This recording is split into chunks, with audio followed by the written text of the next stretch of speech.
Hi friends, हमारे YouTube channel में आपका स्वागत है। आज हम बात करेंगे त्रिभुवन कीर्ति लवंगादि वटी से तुपलादि त्रिभुवन कीर्ति रस के बारे में। तो आइए इस उपचार चैनल को सब्सक्राइब करें, लाइक करें। आपका बहुत बहुत चैनल में स्वागत है। इसको दोस्तों में जानकारी शेयर करें ताकि आने वाले वीडियो को मिस नहीं हो सके आपका। एवं दोस्तों आइए इस उपचार चैनल को शेयर भी करें, सब्सक्राइब करें, लाइक करें, बेल आइकन बटन दबाएँ। लवंगादि वटी के क्या है? लवंगादि वटी खांसी में उपयोग होने वाली औषधि है। इसमें गटक, लौंग, बहेड़ा, पीपल आदि रोगों में इसका काम होता है। इसमें हृदय रोगों में लवंगादि वटी का बहुत फायदा होता है दोस्तों। खांसी का दौर बार बार आता है, कब आता है, इसकी मात्रा के बारे में 1 ग्राम अनुपान गर्म पानी, इसके डिटेल में जानकारी देते हैं दोस्तों।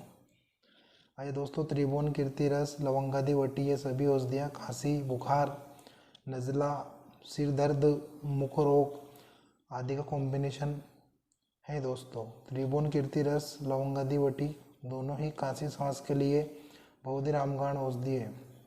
इसके सेवन से खांसी, श्वास, दमा, सिरों दर्द आदि में इसका काम होता है। इसका रोगाधिकार काश, श्वास, ज्वर, कफज, उत्तम ज्वर हो। इसके साथ साथ में टंकण भस्म, गोदंती भस्म इसमें मिलाकर सेवन कर सकते हैं।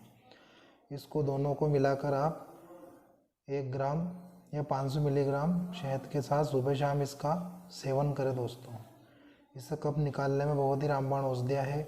गोदंती भस्म, इसमें काश, श्वास, ज्वर, कफज, उत्तम निस्वारक एवं इसका श्वसन में उपयोग होता है। इसके साथ साथ लवंगादि वटी 1 गोली ले सकते हैं। इसी के साथ दोस्तों सेतोपलादि चूर्ण 3 ग्राम इसके साथ भी ले तो आपको खांसी में बहुत राहत मिलता है। सेतोपलादि चूर्ण या सर्दी या किसी प्रकार की खांसी के लिए बहुत ही रामबाण औषधि है। इसके साथ साथ दोस्तों गोदंती भस्म, टंकण भस्म, सेतोपलादि इसका भी कॉम्बिनेशन है। तीनों को आप मिलाकर 3 ग्राम सुबह शाम से ले सकते हैं। इसी के साथ लवंगादि वटी 1 गोली गुनगुने पानी के साथ भी सेवन कर सकते हैं दोस्तों। यह खांसी के लिए रामबाण औषधियाँ हैं। जो भी मैंने आयुर्वेद के बारे में जानकारी दी है सभी, इसका कोई साइड इफेक्ट नहीं होता है दोस्तों। इसी के साथ साथ टंकण भस्म भी आती है दोस्तों सर्दी, खांसी, बुखार के लिए।